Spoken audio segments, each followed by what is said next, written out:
Salut à tous, alors aujourd'hui je suis contente de vous retrouver pour faire une vidéo assez particulière sur la Naked 2, donc la palette d'Urban Decay, pour vous parler des contrefaçons du produit qui circulent dans le monde en fait, on va dire.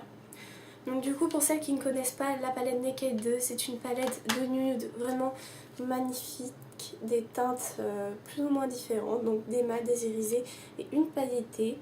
Donc elles sont franchement magnifiques, la pigmentation est excellente et enfin, elle est très renommée. Elle est vendue avec un pinceau double embout et un gloss.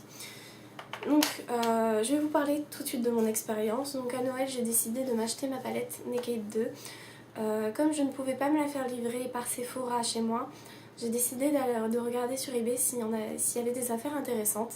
Et je suis tombée sur une palette Naked 2 neuve, envoi inclus avec le gloss, pour 30 €. Alors j'ai décidé de l'acheter. Normalement elle est à 43 € je crois chez Sephora. Donc du coup je l'ai décidé de la prendre sur eBay. Je l'ai reçue et j'étais extrêmement contente. Donc les couleurs étaient magnifiques, la pigmentation ça allait, mais par contre j'étais un petit peu décontenancée en pesant la palette en fait, elle était extrêmement légère et l'ouverture un petit peu difficile, le miroir déformant, enfin elle avait des petits défauts, les fards n'étaient pas trop remplis, mais ça ce n'était qu'une impression. Mais comme elle n'avait aucune marque d'utilisation ou d'usure, que le pinceau avait l'air neuf, le gloss aussi, je me suis dit bon c'est sûrement moi qui doit être un peu parano on va dire. Et en fait en regardant des vidéos sur internet et en regardant des tutos sur des blogs, j'ai réalisé un petit truc, c'est que les embouts du pinceau chez le mien étaient inversés que sur tous ceux que je voyais. Donc ça m'a mis un peu la puce à l'oreille. J'ai regardé des photos de vraies palettes Naked 2 sur internet et j'ai comparé avec celle que j'avais et j'ai remarqué qu'il y avait de nombreuses différences et je me suis un petit peu mordu les doigts en me disant mince, j'ai pas acheté une bonne palette. Donc on m'a gentiment ramené la vraie Naked 2 achetée dans un Sephora avec aussi le gloss et le pinceau double embout. Et là j'ai pu comparer et je me suis j'avais bien acheté une contrefaçon sur internet. Donc maintenant je vais vous énoncer quelques détails qui vous permettent de savoir si votre palette est une vraie ou une fausse.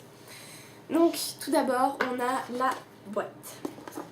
Celle qui est contrefaite est en haut, la vraie est en bas. Donc je sais pas si vous allez voir, mais voilà, la contrefaite est beaucoup plus claire que la vraie. Ses finitions sont beaucoup moins fines on va dire, elles s'usaient très très vite. Mais par contre la taille est la même. Derrière on a exactement le même texte, les mêmes images sauf qu'en haut elles sont un petit peu plus jaunes si je peux dire. Et par contre, quand on regarde vraiment bien avec minutie les ingrédients qui sont listés ici et ceux en bas, on voit des différences. Donc un ingrédient qui est dans la vraie qui n'est pas dans la fausse. Les écritures sont décalées, la police n'est pas la même. Dans la fausse, il y a des erreurs, des parenthèses qui marquent, des slash qui manquent, etc. Tandis que comparé à la vraie. Ensuite, quand je superpose les deux palettes comme ceci, attendez, je vais vous mettre la fausse en haut, et qu'on regarde en bas, le sens est inversé. Je suis obligée de retourner la fausse pour avoir le même sens. Et là, ce qui est primordial, c'est le numéro qui est ici. C'est ce numéro que l'on retrouvera aussi au dos de notre palette, qui vous permet de savoir si votre palette est une vraie ou une fausse. Donc on va maintenant passer aux détails concernant la palette en elle-même. Donc tout d'abord son poids est non négligeable, elle est beaucoup plus lourde que l'autre. Sa couleur, la palette contrefaite est beaucoup plus claire. Ensuite on va passer aux écritures qui sont à l'inverse, donc au dos. Donc on voit que les écritures sont différentes, la police, la taille de la police n'est pas trop la même, il y a des erreurs, il y a des... comment dire, Il y a des indications qui sont totalement différentes, donc notamment l'adresse. Pareil, on a plusieurs traductions qui sont différentes, etc. Et surtout, et encore une fois, le petit numéro ici qui vous permet de savoir si c'est une vraie ou pas.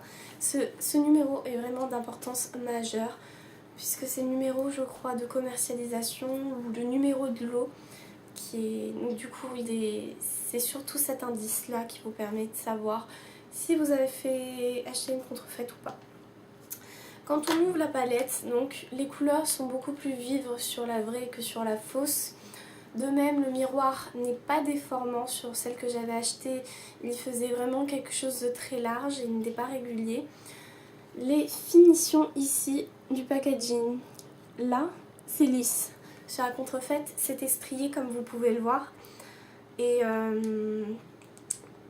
aussi le packaging, donc du coup, est beaucoup moins cheap, comme on dit. Moi, j'avais réussi à séparer le contour cuivré du support marron, on peut dire, ce qui était franchement un petit peu surprenant pour une palette qui n'était pas très âgée, on va dire. Donc voilà pour ce qui concerne la palette en elle-même. Les femmes du coup sont beaucoup plus pigmentées dans la vraie déjà qu'ils l'étaient dans la fausse.